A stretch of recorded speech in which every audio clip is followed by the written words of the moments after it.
नमस्कार, good morning, सत श्री अकाल। बहुत बड़ा दिन आज का सोमवार है और बहुत कुछ वर्किंग डेज है। आप जानते हैं वर्किंग डे में बहुत सारे ऐसे काम होते हैं जो वीकेंड तक रुक जाते हैं और यहां पर काम जो अगर देखा जाए ईरान जंग से संबंधित तो यहां बहुत कुछ बढ़ते हुए दिखाई दे रहा है। कल रात से लेकर आज तक अभी तक क्या कुछ हुआ है वो एक छोटे से इस कैप्सूल में आप तक हम लेकर आए हैं और इसमें आपको हम बताने जा रहे हैं कि आखिर ये ईरान जंग कहां पहुंच गई है। ईरान की जंग रुकी हुई है, सीज फायर है, आप जानते हैं युद्ध विराम है, लेकिन युद्ध विराम के साथ साथ एक ऐसी जंग चल रही है जिसे जुबानी जंग कह सकते हैं। वो जंग ईरान की तरफ से भी है और वो जंग अमेरिका की तरफ से भी है। डोनाल्ड ट्रंप, जुबान उनकी रुकती नहीं है, आप जानते हैं डोनाल्ड ट्रंप लगातार जुबानी जंग में आगे हैं और लेकिन ईरान यहां पेशेंटली शांति के साथ डोनाल्ड ट्रंप को जवाब देता जा रहा है। चुप रह के भी जवाब दिया जाता है और वो चुप रह के जवाब दे रहा है। लेकिन इस बीच आप ये तस्वीर देखिए, ये तस्वीर जो है ये तस्वीर है रशिया की, ये तस्वीर है सेंट पीटर्सबर्ग की। मॉस्को के बाद सेंट पीटर्सबर्ग रशिया की आर्थिक राजधानी, रूस की आर्थिक राजधानी कहते हैं सेंट पीटर्सबर्ग को। किसी जमाने में इसी को सेंट पीटर्सबर्ग को लेनिनग्राद भी कहा जाता था, लेकिन उसके बाद 92 के बाद इसे सेंट पीटर्सबर्ग कहा जाने लगा और व्लादिमीर पुतिन यहीं से बिलोंग करते हैं। बेसिकली व्लादिमीर पुतिन जो हैं वो सेंट पीटर्सबर्ग से ही हैं और यहां पहुंचे हैं अब्बास अरागची। ये जो तस्वीर आप देख रहे हैं ये है विदेश मंत्री अब्बास अरागची पहुंचे हैं यहां पे। अब्बास अरागची ईरान के विदेश मंत्री हैं अपने डेलीगेशन के साथ।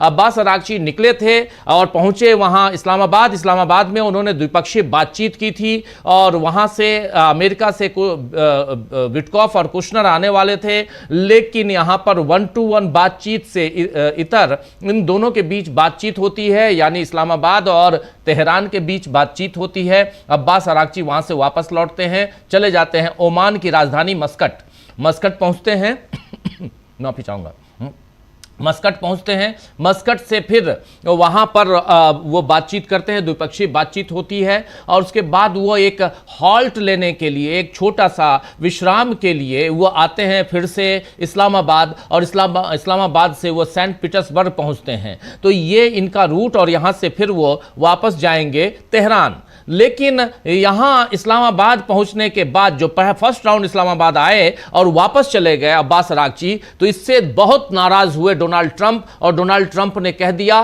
कि अब मैं अपने डेलीगेशन को इस्लामाबाद नहीं भेजूंगा, इस्लामाबाद भेजना मेरे डेलीगेशन का वो कैंसिल कर दिया। लेकिन कैंसिल करने के बाद क्या कुछ होता है, कहते हैं कि अब फोन कॉल पे ही बातचीत होगी। बहुत लंबा सफर है, 18-20 घंटे का सफर है वाशिंगटन डीसी से इस्लामाबाद पहुंचना और अब मैं अपने कुशनर को और विटकॉफ को नहीं भेजूंगा और जो बातचीत होगी फोन कॉल पे हम कर लेंगे बातचीत। पहली बात तो ये होती है और इसके बाद यहां पर दूसरी बात होती है कि डोनाल्ड ट्रंप यहां से शांत बैठेंगे क्या। डोनाल्ड ट्रंप धमकियां दे रहे हैं, डोनाल्ड ट्रंप धमका रहे हैं हॉर्मुज को लेकर, कह रहे हैं डोनाल्ड ट्रंप की हॉर्मुज को खाली करो, यानी हॉर्मुज उनके हवाले कर दो। लेकिन यहां ईरान कह रहा है कि हॉर्मुज मेरा है और इस पर टोल मेरा चलेगा, इस पर पूरी की पूरी जिम्मेदारी मेरी है, यहां से पैसे हम कमाएंगे, अपने देश को आगे बढ़ाएंगे। हॉर्मुज जलडमरू मध्य, जिसे हिंदी में कहते हैं, इंग्लिश में कहते हैं स्ट्रेट ऑफ हॉर्मुज,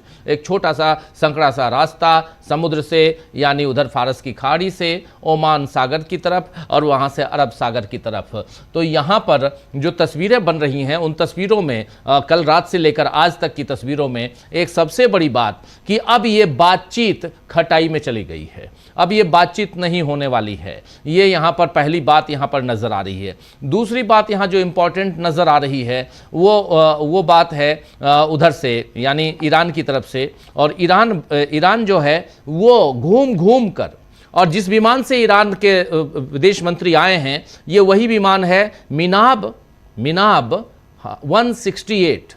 देख लीजिए यहां लिखा हुआ है मिनाब 168, यहाँ पर हैशटैग मिनाब 168 यहाँ लिखा हुआ आप देख रहे हैं स्क्रीन पर। और आप ज़रा इसको और एक्सपोज कर सकते हैं, जरा बड़ा कर सकते हैं तो कर दीजिए। और ये देखिए मिनाब 168 लिखा हुआ। इस जहाज़ से ये ओमान भी गए, इस जहाज़ से इस्लामाबाद भी गए और इसी जहाज़ से अब ये वहाँ गए हैं सेंट पीटर्सबर्ग गए हैं, रशिया गए हैं। और रशिया से देखिए मिनाब क्या है आप जानते हैं। मिनाब जो है ये वो जगह है वो जहां पर स्कूल की 168 बच्चियों को मार डाला था ये अमेरिका और इजराइल की इस संयुक्त ऑपरेशन में, और जो जंग यहाँ पर छेड़ी गई थी। लेकिन मुनाब 168 के बाद यहाँ पर जब डोनाल्ड ट्रंप के ऊपर यहाँ पर प्रेशर बनाने की एक तकनीक यहाँ पर कह सकते हैं, एक तरीका कह सकते हैं, तकनीक नहीं एक तरीका है, ये बहुत बड़ी खबर है। लेकिन दूसरी खबर यहाँ से जब मिनाब 168 लेकर, इस विमान का नाम ही इन्होंने रख दिया है, इसको लेकर जब पूरा घूम रहे हैं, अलग अलग शहर अलग अलग देश में जा रहे हैं अब्बास अरागची, और जब आप रशिया पहुंच चुके हैं, ये तस्वीर यहाँ की रूस की द्विपक्षीय बातचीत होगी। और इसके बाद जो दूसरी बात यहाँ पर महत्वपूर्ण होगी वो ये होगी कि यहाँ से क्या ईरान के ऊपर जो सैंक्शन लगा है, ईरान कह रहा है परमाणु मामले पे भी अब हम कोई बात नहीं करेंगे। ईरान ने अब हर बात पे अपनी शर्त कह दिया कि हमारी शर्त मानिए वरना हम बात नहीं करेंगे। यहां पर एक और बड़ी खबर है इस्लामाबाद से। इस्लामाबाद को छावनी में तब्दील कर दिया गया था 8 दिन पहले, 10 दिन पहले, आपको याद होगा। और यहां पर द्विपक्षीय सेकेंड राउंड बातचीत होने वाली थी। पहले बताया जा रहा था कि यहां पर हो सकता है कि डोनाल्ड ट्रंप भी पहुंचे, एक नहीं बल्कि 4 C-17 इनका जो मालवाहक विमान है इस्लामाबाद में आया था। आप ये तस्वीर देखिए इस्लामाबाद की। लेकिन इस तस्वीर के बाद अब कहा जा रहा है कि इस्लामाबाद को धीरे धीरे अब वहां की सुरक्षा व्यवस्था को में ढील देने की घोषणा हो गई है। यानी अब इस्लामाबाद में कोई बातचीत नहीं होगी। इस्लामाबाद का रोल यहां खत्म हो गया। इस्लामाबाद में ईरान जंग से रिलेटेड कोई बातचीत नहीं होगी। निकट भविष्य में इस्लामाबाद अमेरिका और ईरान के बीच वार्ता स्थल नहीं रहेगा। यानी बातचीत का ये मुख्य जो मुख्य जगह है ये इस्लामाबाद अब ये नहीं रहेगा। ये बातचीत यहाँ पर बता दी गई है कि यहाँ पर अब ये नहीं होगा। तो ये एक बहुत बड़ी बात यहाँ पे, और ये इस्लामाबाद से, और जो लोग इस्लामाबाद के रहने वाले हैं, जो पिछले 10 दिनों से काफ़ी परेशानियों को जिन्होंने झेला है, उन लोगों के लिए अब थोड़ा सा सुकून भरा समय गुजरेगा। गर्मी बहुत बढ़ गई है और चारों तरफ गर्मी का आलम है। लेकिन इन सब के बीच जो पुलिस चेक पोस्ट बनाए गए थे, अलग अलग जगहों पर आम लोगों को आने जाने से रोका जा रहा था, ये सब कुछ जो है अब यहाँ पर आप देखेंगे कि नॉर्मल जनजीवन होगा। ये उम्मीद वहाँ पर अब इस्लामाबाद के लोग जता रहे हैं। यानी अब इस्लामाबाद में बातचीत नहीं होगी। ये एक बड़ी खबर यहाँ पे निकल के आई है। और दूसरी जो यहाँ पर बड़ी खबर है वो ये है कि खाड़ी के देश जो हैं, यानी गल्फ कंट्रीज, वो भी ईरान के प्रति उनकी सहानुभूति बढ़ती जा रही है। खाड़ी के देशों की ईरान के प्रति जो सहानुभूति है वो बढ़ती जा रही है, ये भी समझ में आ रहा है। और इसमें सबसे बड़ा रोल प्ले कर रहा है ओमान ही गए थे, अभी मस्कट गए थे, ओमान की राजधानी मस्कट, विदेश मंत्री अब्बास अरागची। और वहाँ पर ओमान की एजेंसी के मुताबिक ओमान के शासक सुल्तान हैथम बिन तारिक अल सईद ने मस्कट में ईरानी विदेश मंत्री अरागची से मुलाकात की है। और वो ओमान के शासक हैं, सुल्तान हैं वहाँ के, उनकी मुलाकात हुई है। और अरागची ने कतर के प्रधानमंत्री और विदेश मंत्री से फ़ोन पर बात की वहीं से। तो अब कतर के विदेश मंत्री और प्रधानमंत्री से भी अरागची की बात हुई है। सऊदी अरब के विदेश मंत्री से भी फ़ोन पर बात हुई है अरागची की। अब देखिए आप यहाँ जो डिप्लोमेसी है, डायलॉग एंड डिप्लोमेसी, यानी संवाद और कूटनीति जिसको हिंदी में कहते हैं, तो डायलॉग और डिप्लोमेसी में यहाँ ईरान काफ़ी आगे नज़र आ रहा है। ईरान पहुँचता है, ईरान के विदेश मंत्री पहुँचते हैं सीधे मस्कट और यानी ओमान, और ओमान से वो फ़ोन लगाते हैं कतर के प्रधानमंत्री को, कतर के विदेश मंत्री को, और ओमान से ही वो फ़ोन लगाते हैं सऊदी अरब के विदेश मंत्री और उनके प्रधानमंत्री को। और इनसे बातचीत होती है ईरान के विदेश मंत्री की। और इसके बाद ईरान का जो विदेश मंत्रालय है वो बोलता है कि युद्ध को समाप्त करने और तनाव को कम करने के लिए ईरान के ताज़ा राजनयिक प्रयासों और कदमों के बारे में यहाँ पर दोनों के बीच बातचीत हुई है। और दोनों देशों के बीच यानी ईरान कतर, ईरान और सऊदी अरब। और इन दोनों देशों के बाद उसमें सऊदी अरब काफ़ी, आप जानते हैं कि अमेरिका के करीब पहले माना जाता था, लेकिन इस जंग में जब सऊदी अरब के ऊपर, कतर के ऊपर, बहरीन के ऊपर, कुवैत के ऊपर, यूएई के ऊपर, इन सब जगहों, इन सब पे जब ईरान ने अमेरिकी बेस पर हमला किया था तो लोगों को ये लग रहा था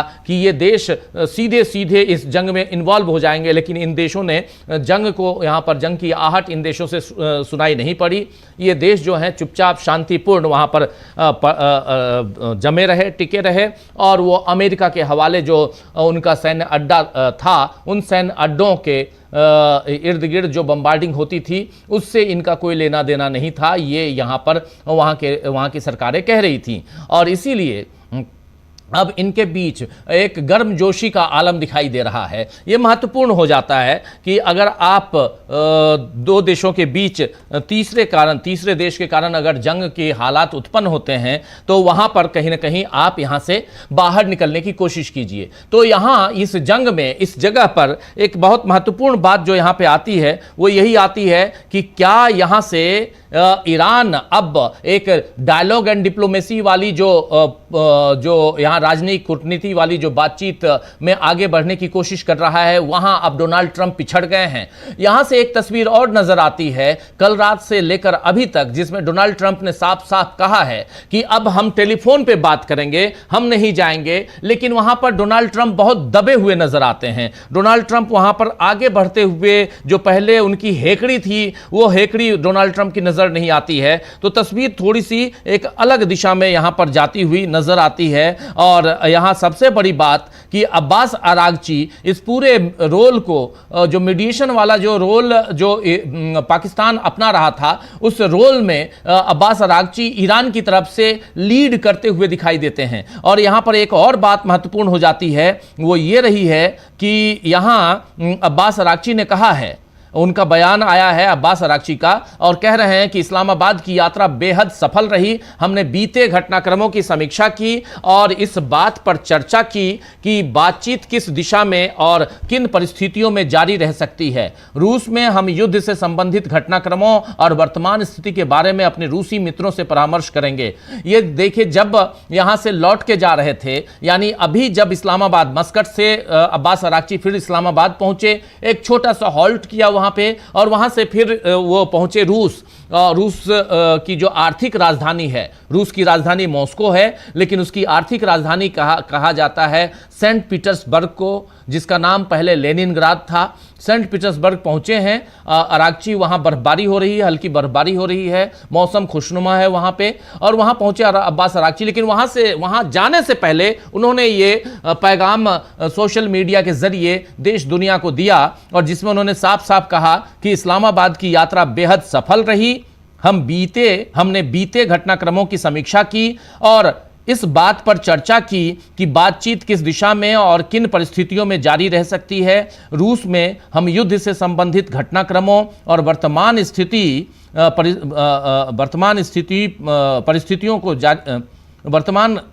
स्थिति के बारे में अपने रूसी मित्रों से परामर्श करेंगे। इसके बाद मोहम्मद बागेर गालिबाफ, आप जानते हैं मोहम्मद बागेर गालिबाफ जो हैं वो वहाँ की संसद के चीफ हैं, यानी संसद के अध्यक्ष हैं, जिसे मजलिस कहा जाता है। उन्होंने अपने निजी पेज पर ईरान और अमेरिका के बीच आर्थिक खेल के पत्तों, यानी कार्ड जो बोलते हैं ना, ब्रैग अबाउट द कार्ड्स, यहाँ पर let's see supply cards is equal to demand cards. यहाँ पर देखिए ये लिख रहे हैं कि they brag about the cards यहाँ पर, और उसके बाद यहाँ पर कह रहे हैं एक समीकरण प्रकाशित किया है जिसमें दिखाया गया है कि ट्रंप के दावों के विपरीत अमेरिका के पास अब कोई पत्ते नहीं बचे हैं और ईरान के पास अभी भी खेलने के कई पत्ते बाकी हैं। आप जानते हैं कि ताश का जो गेम होता है, उस गेम में पत्तों का खेल होता है, अलग अलग इक्का दुक्की चौकी जो खेलते हैं, उससे गुलाम बेगम बादशाह और जैकपॉट भी इसमें आता है। अलग अलग इसी को अलग अलग गेम में खेलते हैं। वहीं पर SOH लिख रहे हैं, ये partly played plus BEM unplayed, ये सारी चीज़ें, and summer vacation to the right unless they want to cancel it for the US। यहाँ पर साफ साफ एक्स पे मोहम्मद गालिबाफ ने यहाँ पर थोड़ा सा मजाकिया लहजे में ही सही लेकिन यहाँ पर अपनी बात रखी है। तो महत्वपूर्ण हो जाता है इन सब तमाम घटनाक्रमों को अगर देखा जाए तो यहाँ ईरान का अपर हैंड, और एक बहुत महत्वपूर्ण कल से लेकर आज तक के घटनाक्रम में एक और महत्वपूर्ण बात कि अमेरिका में, आप समझ लीजिए, अमेरिका में जो सबसे बड़ी चीज, जो बड़ी बात है वो ये है कि डोनाल्ड ट्रंप के ऊपर जो कल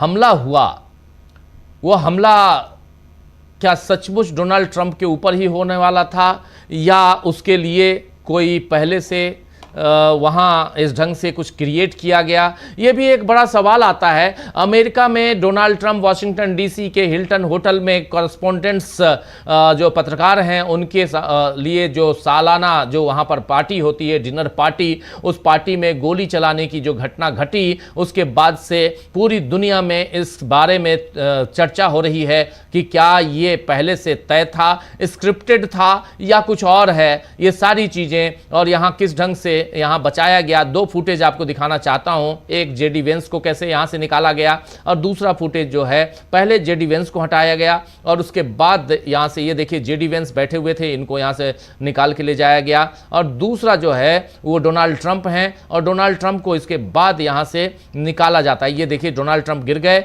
डोनाल्ड ट्रंप को उठाकर ले जाया जा रहा है और यहां से निकाला जा रहा है डोनाल्ड ट्रंप को, और ये उनके सुरक्षाकर्मी लेके गए। तो ये जो दो चीजें, दो महत्वपूर्ण बातें यहां पर हैं, और इन दोनों घटनाक्रमों में जिसमें यह कहा जा रहा है कि पहले जेडी वेंस को यहां से हटाया जाता है। First of all JD Vance यहां कुर्सी के नीचे छिपने की कोशिश कर रहे हैं, इनको यहां से उठा के ले जाया गया और उसके बाद फिर यहां से राष्ट्रपति को ले जाया जाता है। ये इंपॉर्टेंट पहलू यहाँ पर पत्रकारों की जो टोली थी उस पर, इसको आप लोग देख चुके हैं, इसमें कुछ भी नया नहीं है। लेकिन महत्वपूर्ण हो जाता है जब हम अमेरिका ईरान की बात करते हैं तो अमेरिका के इस घटनाक्रम पर भी चर्चा करना इंपॉर्टेंट हो जाता है। लेकिन ईरान पे आइए, और ईरान यहाँ अपर हैंड के साथ ईरान के विदेश मंत्री अब्बास अरागची पहले इस्लामाबाद जाते हैं, इस्लामाबाद से मस्कट जाते हैं, ओमान की राजधानी से फिर वो इस्लामाबाद जाते हैं और इस्लामाबाद से फिर वो पहुंचते हैं रूस, और रूस से फिर वापस तेहरान आएंगे। लेकिन इस बीच डोनाल्ड ट्रंप परेशान हो जाते हैं क्योंकि डोनाल्ड ट्रंप को यहां पर बुलाया नहीं जाता है। डोनाल्ड ट्रंप का जो कुशनर और विटकॉफ हैं वो नहीं आते हैं, कैंसिल हो जाता है। डोनाल्ड ट्रंप गुस्से में कहते हैं कि अब जो भी बात होगी फोन कॉल पे होगी, और यहां पर बातचीत यहीं रुक जाती है। इस बीच लेबनान पर हमला कर दिया फिर से इजराइल ने, और उस हमले के बाद वहां 14 लोगों की जान चली गई है। ये सारे घटनाक्रम पर हमारी निगाहें, हमारी नजरें रहेंगी, आप तक हम अपडेट पहुंचाते रहेंगे। अभी से ठीक 3 मिनट बाद हमारे साथी अमलेंदु उपाध्याय जी और समीर आत्मज मिश्र के साथ आप देखिए न्यूज रूम से ब्रेकिंग न्यूज, और उसमें हिंदुस्तान में क्या चल रहा है। हिंदुस्तान में बहुत कुछ चल रहा है, पश्चिम बंगाल में भी, दिल्ली में भी। अरविंद केजरीवाल ने भी यहां गुल खिला दिया है, और उधर ममता बनर्जी जो हैं वो बरस पड़ी हैं नरेंद्र मोदी के ऊपर। आखिर क्यों, सब देखिए आप अभी से ठीक 3 मिनट बाद सीधे न्यूज रूम से। मुझे दीजिए इस छोटे से कैप्सूल से इजाजत और देखते रहिए डीबी लाइव। नमस्कार।